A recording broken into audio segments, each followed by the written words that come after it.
Hey everybody, welcome back. Today I'm going to go over kind of a 50,000 foot view of the process as far as when your buyer goes under contract and has that executed contract all the way through closing day, and what goes on our side and the different milestones that the loan passes through that ultimately gets your borrower from point A to point B. Whenever I receive an executed contract, there are certain things that I look for. First thing would be important dates. So things like the effective date of the contract, the closing date, obviously, when the earnest money deposit deadline is, when the loan approval or loan commitment deadline is.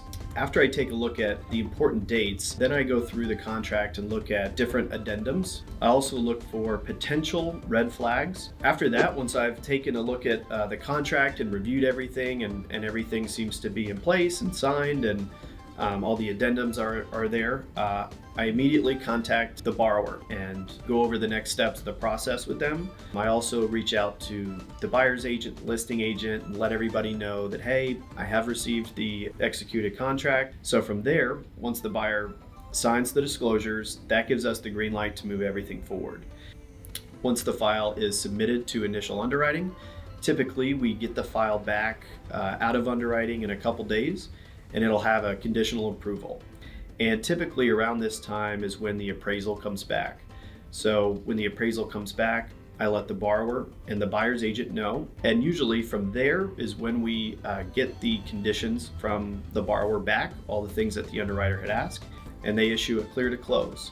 Once the final figures are balanced and we have a final cash to close and wire amount, I always contact the borrower and let them know, hey, everything's been balanced. Here's your final cash to close, as well as schedule your closing date if you haven't already done that.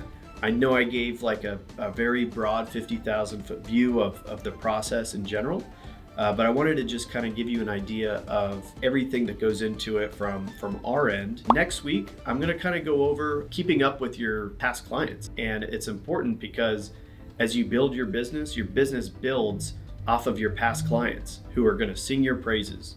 So you want to make sure that you can capture that as well and use that to build your business and grow referrals. Again, if you have any questions, please do not hesitate to contact me. I'm happy to help. I'll see you next time.